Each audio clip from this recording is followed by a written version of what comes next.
من سیئات فمن نفسی. مولانا صاحب موجود ہے، قائد صاحب موجود ہے. آج قائد صاحب نے کہا کہ علم کو اپنا موضوع رکھیے. تو موضوع تو نہیں بلکہ چند باتیں آپ کے سامنے پیش کرنا چاہتا ہوں. حضور اللہ رب العزت نے قرآن مقدس میں کیا ارشاد فرمایا؟ ما اصابک من حسنۃ فمن اللہ وما اصابک من سیئۃ فمن نفسک. آج ہم اعتراض کرتے ہیں، آج ہم شکوہ کرتے ہیں کہ آج ہمارے حالات بہت زیادہ خراب ہیں، ہم بہت زیادہ ظلم ہم پر ہو رہا ہے، ہم مظلوم ہیں، ہم ستائے ہوئے ہیں، ہمیں لوگ کچلنے کی کوشش کر رہے ہیں، ہر جگہ ہمیں ستایا جا رہا ہے، ہر جگہ ہمیں پریشان کیا جا رہا ہے. جبکہ ہمارے لیے تو اللہ رب العزت نے قرآن مقدس میں ارشاد فرمایا کہ سب سے زیادہ نزدیک تر ہمیں اگر کوئی دین ہے تو اسلام ہے. سب سے زیادہ اللہ رب العزت کو اسلام پسند ہے. تو اسلام کے ماننے والے سب سے زیادہ پریشان کیوں؟ سوال یہ ہوتا ہے کہ جو اسلام کے ماننے والے اللہ کو سب سے زیادہ جو دین پسند ہے، جو مذہب پسند ہے وہ اسلام ہے. رب کوئی چیز پسند کرے، رب کوئی چیز پسند کرے تو وہ غلطی تو نہیں کر سکتا. اللہ رب العزت سے غلطی ہو سکتی ہے، یہ گمان اگر دل میں آئے تو آپ کو کافر ہو گئے.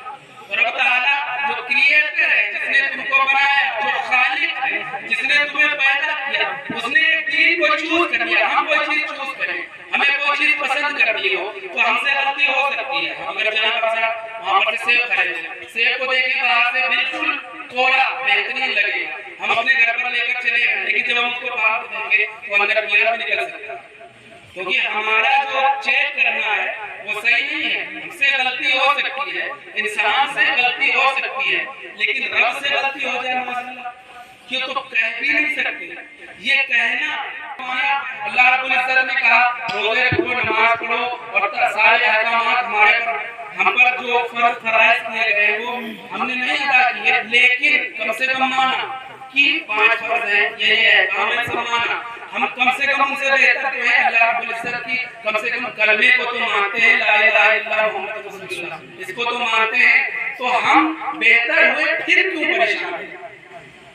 پھر ہم سب سے زیادہ کیوں پریشان؟ تو اللہ رب العزت نے قرآن مقدس میں ارشاد فرمایا ما اصابک من حسنۃ فمن اللہ وما اصابک من سیئۃ فمن نفسک. جو تمہاری زندگی میں حسنات ہوتے ہیں، اچھے کام ہوتے ہیں، جو تمہاری زندگی میں ہیپینس آتی ہے، جو تم اپنی زندگی میں خوش رہتے ہو، وہ اللہ کی جانب سے خوش رہتے ہو، اللہ رب العزت کی طرف سے خوش رہتے ہو. لیکن جو تمہاری زندگی میں پریشانیاں آتی ہیں وہ تمہارے خود کے اعمال کا نتیجہ ہوتا ہے.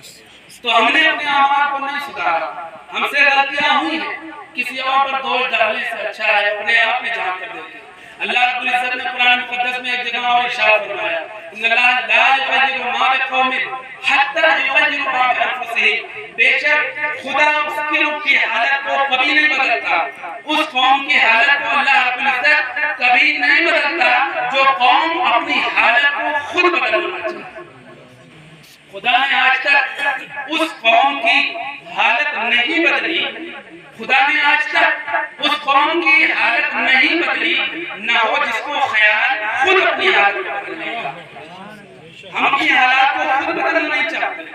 ہم نے اللہ رب العزت کے جو احکام ہیں اس پر عمل نہیں کیا، ہم نے رب تعالیٰ کے احکام پر عمل نہیں کیا، ہم نے سنتوں کو ترک کر دیا، ہم نے نمازوں کو ترک کر دیا، ہم نے جو رسول اللہ صلی اللہ علیہ وسلم کے فرمان تھے اس کو ترک کر دیا. اس کے بعد آج ہم سینہ تان کے یہ بات کہنے کھڑے ہو جاتے ہیں کہ ہم پر ظلم کیوں ہو رہے ہیں، ہم کیوں پریشان ہیں. اللہ رب العزت کو دین کو کی طرف چل رہے ہیں پھر بھی پریشان ہے. تو رب تعالیٰ نے پہلے سے ہی ارشاد فرما دیا کہ یہ جو تمہارے اوپر مصیبتیں ہیں یہ تمہارے اعمال کا نتیجہ ہے. کیا اعمال میں کمی رہی؟ تمام اعمال میں کمی رہی. اس میں سب سے بڑی بات یہ ہے کہ ہم نے کیا کیا، اپنے آپ کو تعلیم میں پیچھے کرتے چلے. ایک دور تھا کہ جس دور میں 650 سال تک ہم نے دنیا پر تعلیم کے معاملے میں راج کیا. پوری دنیا میں ہمارا نام ہوا کرتا. جتنی بھی اس وقت کے سبجیکٹ ہیں، وشے ہیں، جتنے بھی ہیں، اس سب کے جو بانی ہیں وہ ہماری قوم کے لوگ. لیکن ہم نے اس کو ترک کر دیا، ہم نے چھوڑ دیا تعلیم. جو سب سے پہلا حکم ہم کو دیا گیا اقرأ باسم ربک الذی خلق، پڑھو اس پروردگار کے نام سے. تمہیں سب سے زیادہ جو سب سے پہلا حکم کیا دیا گیا؟ کسی اور چیز کا نہیں، نماز کا نہیں، روزے کا نہیں، حج کا نہیں، زکات کا نہیں، کسی اور چیز کا حکم نہیں دیا گیا، بلکہ ایک چیز کا حکم دیا گیا، وہ کہا گیا تعلیم حاصل پڑھو، ایجوکیشن میں آگے بڑھو، اسٹڈی کرو۔ لیکن ہم نے کیا کیا؟ چھوڑ دیا، بالکل بیکار کی چیز ہے، چھوڑ دیا۔ لیکن سب سے پہلا حکم ہے، جب ہم اسلام کو مانتے ہیں تو کم سے کم اسلام کے سب سے پہلے حکم، اسلام کے جو حضور سرور کائنات صلی اللہ علیہ وسلم پر سب سے پہلی وحی نازل ہوئی، کم سے کم اس کو تو مانیں۔ ہم نے نہیں مانا تو ہم مصیبت میں ہیں۔ حضور سرور کائنات صلی اللہ علیہ وسلم نے ارشاد فرمایا کہ تعلیم حاصل کرو، پڑھو، اس کب تک؟ اپنی ماں کی گود سے لے کر کے کب تک تعلیم حاصل کرو۔ حضور سرور کائنات صلی اللہ علیہ وسلم کی حدیث ہے، فرماتے ہیں کہ جب کوئی شخص اپنے گھر سے دین کی تعلیم کے لیے نکلتا ہے، کوئی طالب علم، کوئی اسٹوڈنٹ اپنے گھر سے نکلتا ہے تو فرشتے پر بچھاتے ہیں۔ کسی کا اتنا لاڑ ہوتا ہے، کبھی کسی ڈاکٹر یہ بات کہہ سکتا ہے، انجینئر یہ بات کہہ سکتا ہے، یا کوئی بھی فلسفہ اس بات کو کہہ سکتا ہے کہ اللہ رب العزت ہمارا لاڑ کرتا ہے، نہیں کہہ سکتا۔ صرف ایک واحد جو مدرسے میں تعلیم جو حاصل کرنے والے طلبہ ہیں وہ کہہ سکتے ہیں کہ ہمارے لیے تو اللہ رب العزت نے فرشتے مقرر کرتے رکھے ہیں جو پر بچھاتے ہیں اور ہم اس پر رہتے ہیں، پر پہ رہتے ہیں۔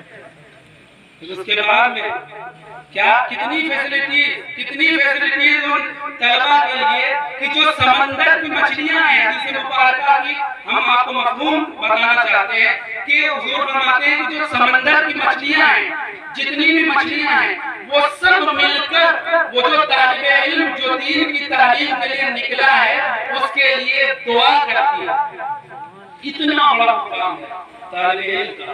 اللہ رب العزت سے دعا کروں کہ پروردگار عالم ہم سب کو تعلیم حاصل کرنے کی توفیق عطا فرمائے۔ پروردگار ہم سے جو خطائیں ہوئی ہوں اسے معاف فرما دے، یا اللہ جو ہم سے خطائیں ہوئی ہوں اسے معاف فرما دے، ہماری خطاؤں کو درگزر فرما دے۔